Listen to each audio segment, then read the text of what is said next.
రాజకీయ పార్టీలు ఏ పదవులు కేటాయించాలన్నా కుల మత సమీకరణాలు పాటించడం పరిపాటే. అవి పార్టీ పదవులు కావచ్చు, ఎమ్మెల్యే, ఎమ్మెల్సీ, ఎంపీ, మరి ఏ ఇతర పదవులైనా కావచ్చు. ఆ క్రమంలో అనంతపురం జిల్లా వరకు ప్రతి పార్టీ బడుగు బలహీన మైనార్టీ వర్గాలకు ప్రాధాన్యత ఇవ్వడం జరుగుతోంది. తమ పార్టీ బీసీ, ఎస్సీ, ఎస్టీ, మైనారిటీలకు ప్రాధాన్యత ఇస్తుందని చెబుతున్న వైసీపీ మాత్రం అనంతపురం జిల్లాకు వచ్చేసరికి మాత్రం అగ్రవర్ణాలకే ప్రాధాన్యతను కల్పిస్తోంది. అది కూడా రెడ్డి సామాజిక వర్గానికే పెద్దపీట వేస్తూ ఉండడంతో మిగిలిన వర్గాల ప్రజలు జీర్ణించుకోలేకపోతున్నారట. డీటెయిల్స్ ఈ స్టోరీలో.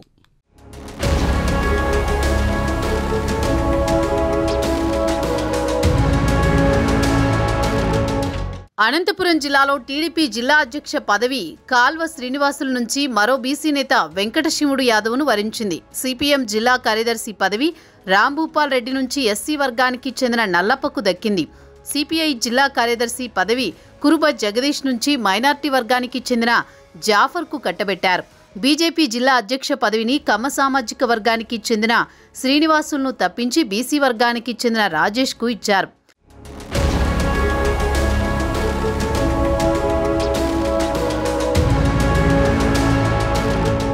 వైసీపీ జిల్లా అధ్యక్షుడిగా ఉన్న పైలా నరసింహయ్య పార్టీ ఓటమి తర్వాత ఆ పార్టీకి గుడ్ బై చెప్పి కమలం గూటికి చేరారు.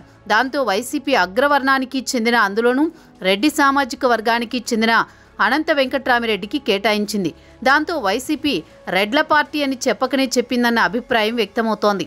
2019 ఎన్నికల్లో ప్రస్తుత అనంతపురం జిల్లాలోని 7 అసెంబ్లీ స్థానాల్లో 1 ఎస్సీ రిజర్వు కాగా 6 2 బీసీ, 4 స్థానాలు రెడ్లకు కేటాయించింది. 2024 ఎన్నికల్లో టీడీపీ 3 కమ్మ సామాజిక వర్గానికి, 2 బీసీలకు, 1 రెడ్డికి, రిజర్వు స్థానం ఎస్సీలకు కేటాయించింది.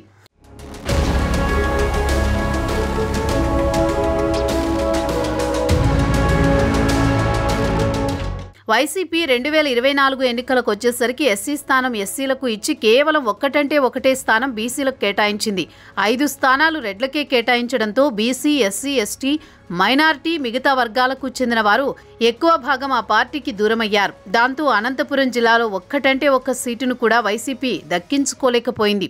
తర్వాత జిల్లా పార్టీ అధ్యక్ష పదవి కూడా అదే రెడ్డి వర్గానికి కేటాయించడంతో అదే తప్పిదాన్ని చేస్తుందని రాజకీయ విశ్లేషకులు అభిప్రాయపడుతున్నారు.